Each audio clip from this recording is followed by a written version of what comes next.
It's easy to forgive out of sight, out of mind. Let time make it dissolve into the nothingness, shoving it under the rug.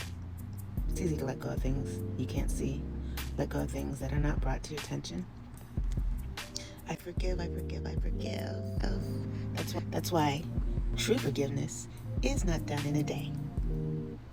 It's a constant reminder, like an affirmation. It's a constant mental and emotional workout until you become very muscly and you become stronger and stronger to the point where you're not as affected by it.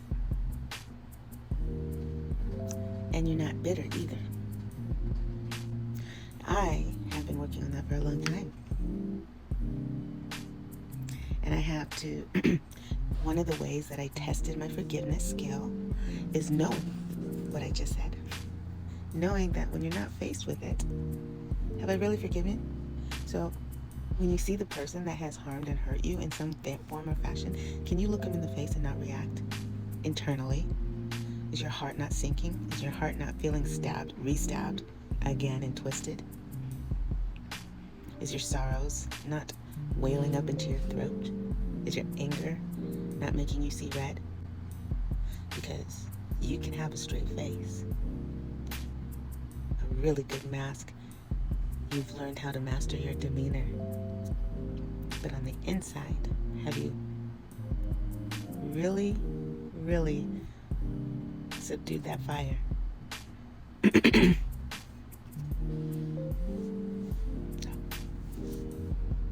You've learned to shine your armor on the outside.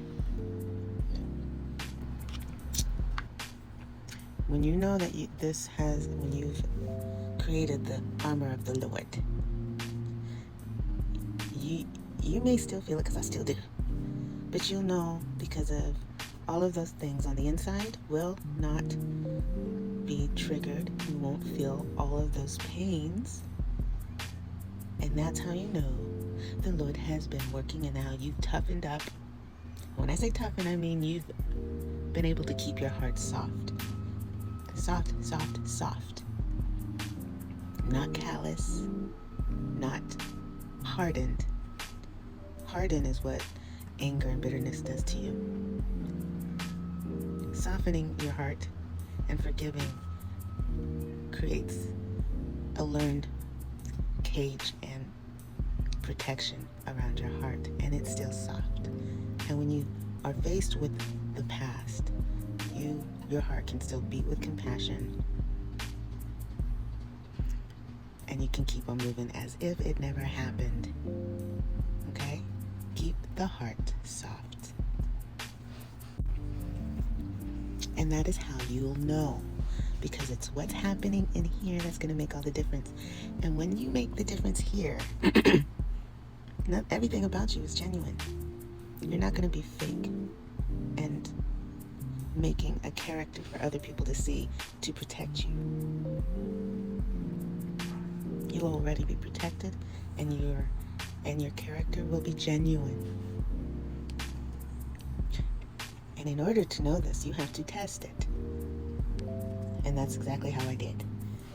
I had to test it. So I would intentionally look at pictures of people, and I would intentionally try to be in something. I would talk about them and have conversations about them in order to know how my heart would react. And if it would get flared up, that's how I know I need more work. Because as long as I don't talk about them, as long as I don't face them, and I don't look at memories of them, I can easily forget about them. Screw them. Keep it moving, which I do advise. But you have to test yourself and do these things once in a while to see where you're at on the inside. And when you realize they no longer trigger you in conversation, they don't trigger you in your vision, that's a really good sign that you have done your work. But what you don't do is forget.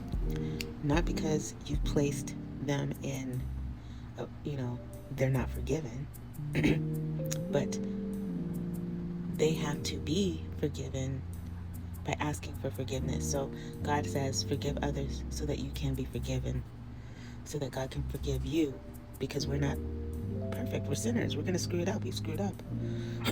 Whether we've cursed his children, um, whatever. We screw up all the time. But in order for us to be forgiven, he doesn't want you. He's not trying to be a hypocrite. You need to forgive. And since you've done that, you are forgiven. You ask for forgiveness, and they have not asked for forgiveness from you. They have not asked for forgiveness from you.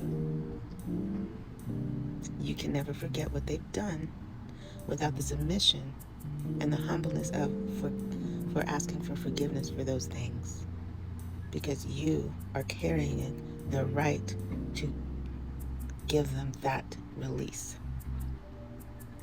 Whether you've forgiven them here or not,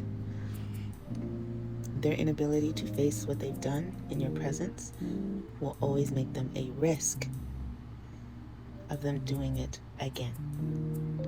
Because they've done it once, they'll do it again. They're not convicted. They're not convicted by what they've done. Hence, your conviction when you acknowledge the sins that you've done, and you are humbled and you feel regret or sorrow or embarrassment, something that makes you feel some sort of wrong for your sin. That is the conviction of the heart.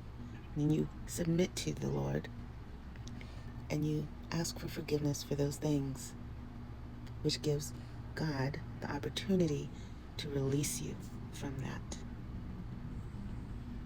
So when someone comes to you and asks for forgiveness, God does say to forgive them so that they can be released from that sin. But if they never do, they still have to bring that up to the Lord, and the Lord still has to release them.